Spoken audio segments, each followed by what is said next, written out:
Welcome, everyone. If you're looking for efficient, focused ways to understand exactly how your home consumes energy, well, you are definitely in the right place. Today, we're demystifying that slightly intimidating, highly technical gray box attached to the side of your house. I mean, it might just look like a boring piece of utility hardware, but learning to read your electric meter, that is literally the absolute first step in taking back control of those unpredictable energy bills.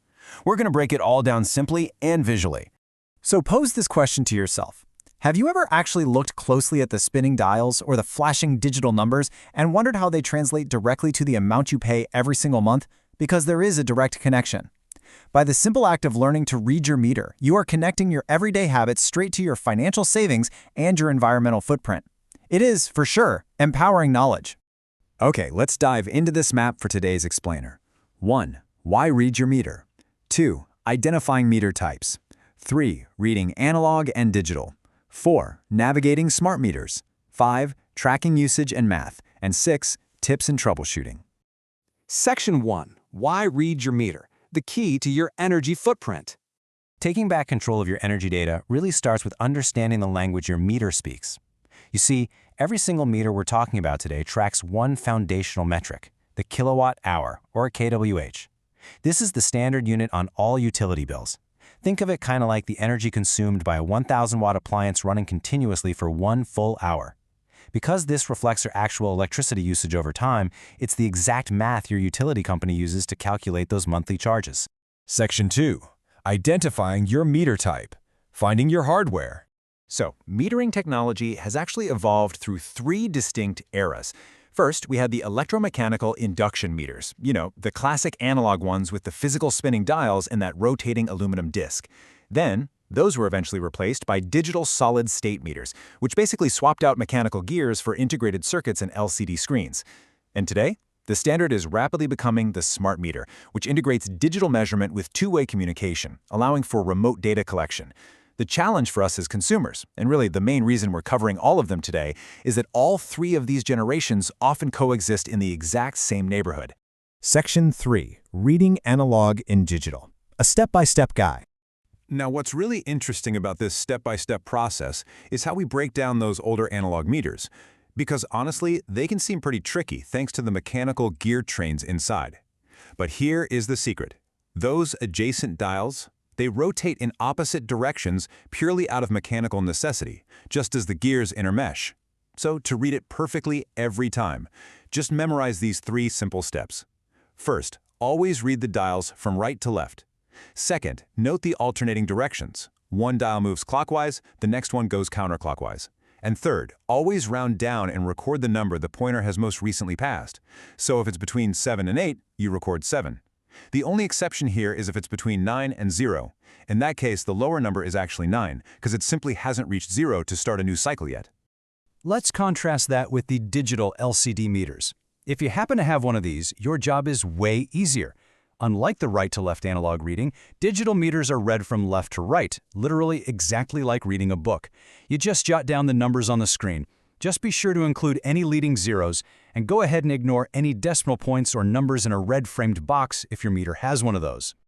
Section 4. Navigating your smart meter. Understanding the digital loop. Welcome to the modern era of metering. Take this Landis Plus Gear smart meter, for instance. You'll immediately notice the prominent digital display, plus a couple of optical ports and buttons. Because smart meters track so much detailed data, they usually cycle through a loop of 5 or 6 different screens. You can often just press the button right there on the face of the meter to manually cycle through these display modes until you find your total kilowatt-hour reading. Now, the most important screens you're going to see are typically marked with a 1 or a 2. Screen 1 shows the total energy delivered to your property. This is your import reading. It acts just like a cumulative odometer on a car. It doesn't just reset to 0 every month. Screen 2, on the other hand, is absolutely critical if you have solar panels. That one tracks the energy your property has pushed back onto the grid, known as your export reading. If you don't have solar, well, this screen will usually just sit right at 0. As your smart meter cycles, you might also spot some diagnostic screens showing CLS or OPN.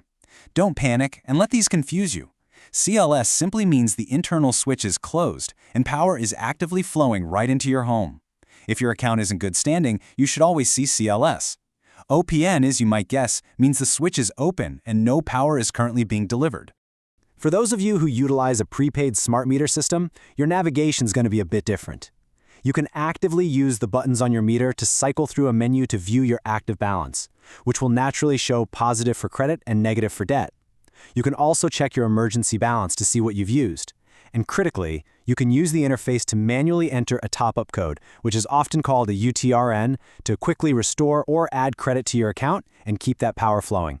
Section 5. Tracking and interpreting usage. The math behind the bill.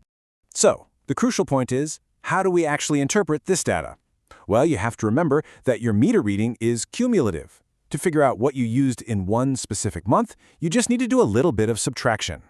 Let's say on June 1st, you record a reading of 04872, and then on July 1st, you record 05424. You simply subtract June's number from July's. The difference there, 552 kilowatt hours, is your actual monthly usage. You can then take that exact number and compare it against what your utility company is charging you on your invoice. Now, if you have a smart meter, your billing might be slightly more complex. Lots of smart meters break down your usage into time-of-use periods, which are often categorized as peak, off-peak, and shoulder tariffs. This just means electricity costs different amounts depending on the time of day you use it. Your meter records detailed data for each of these periods, which is incredibly useful for verifying that you're being billed correctly if you happen to be on a time-of-use plan. Section 6. Troubleshooting and energy tips. Maximizing your savings. Knowing how to read your meter is powerful for sure, but pairing that knowledge with smart home technology, that is how you truly maximize savings. One of the absolute most effective ways to lower expenses is through active monitoring. According to research from the American Council for an Energy Efficient Economy, households that use whole home clamp monitors, these are devices that attach to your main electrical panel and send real-time data straight to your phone, they reduce their electricity consumption by 5 to 15% on average within the very first year. When you combine this automated tracking with your new manual meter reading skills, you get a crystal clear picture of your energy habits. And once you have that big picture, you can hunt down the specific culprits. If you use a simple plug-in monitor to track an individual appliance, you might find some seriously shocking numbers. For example, an older D-rated refrigerator from around 2005, that thing can consume 350 to 500 kilowatt hours per year. Compare that to a modern, efficient fridge that uses only 100 to 150 kilowatt hours. Identifying these high-drain appliances through monitoring is absolutely key to cutting your baseline energy costs.